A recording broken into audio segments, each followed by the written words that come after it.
family. Amen? So before na ko tawagon ang ato ang igsoon diri sa second, nalakibasang diri sa second Corinthians 10:17. Apan sumala sa giingon sa kasulatan, ang buot magpasigarbo kinahanglan magpasigarbo niya sa Ginoo. Amen? Ang tanan mga kadaugan, si Lord lang gid ang tapos og alayan nga atong pasidunggan igsoon. Amen? O karon naa atong pasidunggan ang atong Bida Dios pinaagi sa atong igsoon nga si Sis Bida Joy Bagos. Palakpakan ito puso ng atong Bida Dios.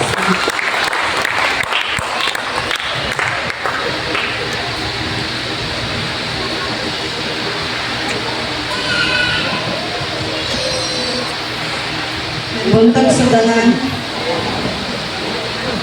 Gabi din mo ang kamayo sa iyong labi. Kaya isa pa man sa kanadto o sa karon nga lahi ra kayo na kamatulog ang kaalang diya sa puno sa ilong. Sa kanadto isunod na ako kung sa jud ang ibuhat sa kautan sa mga pinabuhi. Grabe jud.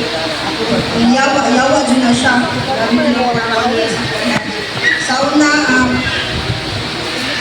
sauna kay grabe yung grabe ko mag Yo, ako ano po sa lawas, grabe lang Lawas ko to, kanta ko.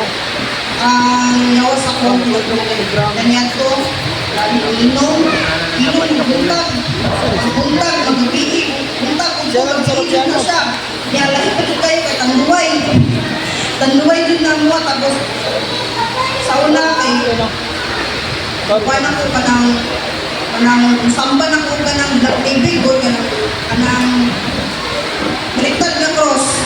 Sige na may itong manang, so itong itong, grabe dyan siya.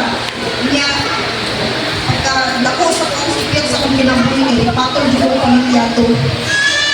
Pero dahil sana, hinulsol ko sa Ginoo nga Lord, tabangi ko. Ikumpis na ko tanang siya ha, moto nga, na-on fire ko dira sa Christ the Healer. On fire ko dira, mulong na ko dira, nakabato na ko kaayo. Pero, pinesa sa katuig, na-backslide ko, paritan ko na pagka-dautan dito sa kalibutan, wala ko sa kalibutan. Pero, sige ko, lagi kong ito'y pulong, dahil lagi kayo, pero, na-backslide ko dati, kaya kung nagkalahi-lahi na ko na ko ang limag sa kalibutan, dahil nang balik na po ko sa kauhanon, sa kalibutan, grabe. Kanya, sige na po ko, ilo, balik na po ko, basta kung saan na lang ang laki, mo dyan na, dahil na dyan kayo, mo ito, hinusulan ako, Lord, nilapis ako sa Ginoo nga, dahil na po ko niya second chance nga sa akong kinabuhi. Niya moto nga ngayon ko bisaya sa Ginoo nga tagaan niya tao nga makakuan sa pulong niya na kapag niya mo kasing tagaan niya tagaan sa Ginoo tao nga padala sa kuwa sa SGM moto nga nagbukag sa kuwa hilang ko talang siya kaya nato sa balay nag-Bible study wala ko lagi ko halos ka sunod sa akong kwarto kay kung hindi ko gusto ng mga tumbang sa mga puno sa inyo hikap yun yung kasing-kasing ba Pula-pulan, lagpad. Kasi pagbiaya sa di mo income.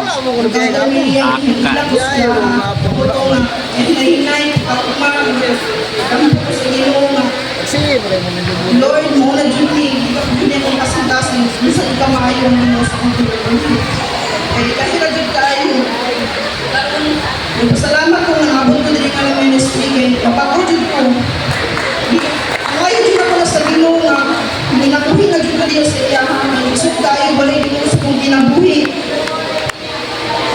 kaya so na dyan yung makita ang kamay sa Ginoo bugna sa Ginoo padayon na dyan ka sa iyahan masama na ko din sa sayas Walinin, mari kamu karon usahon na ko pag-usay nag-ingon sa Jehovah bisan pag inyong mga salang pula sila pagputiun kini sa libi bisan pa sila lubos ng pula sila sama sa buting malibo sa kaliro. Tinuod Juday kay bisan pa kung saan natin makakasala ba mo bago lang kita diya sa Ginoo bago kita niya Kaputi dyan siya sama sa balibo sa kamero. Kung mo palita sa Ginoo, magmahimot, matarong dyan ka. Ang ginabuhi dyan ka diha sa Ginoo. Munang pasalamat lang din ko kay adyo lang Ginoo sa akong ginabuhi. Pagkami dyan yung purpose niya kay kanya ito bitaw na higit kayo kay sa ang ginabuhi lang kanya sa kalibutan. Hindi sa prinsipyo sa Ginoo na higit kayo. Maayod ka na tayo Ginoo sa akong ginabuhi kay magujud ta. Okay. Ako basahan ko din sa mga panultihon 3:18, bulahan ng taong padayon maalamon ang kaala maghatag kayuhan ug mapataas sa iyong kinabuhi. Ug maulang tuno talaga ng buhay ng Diyos.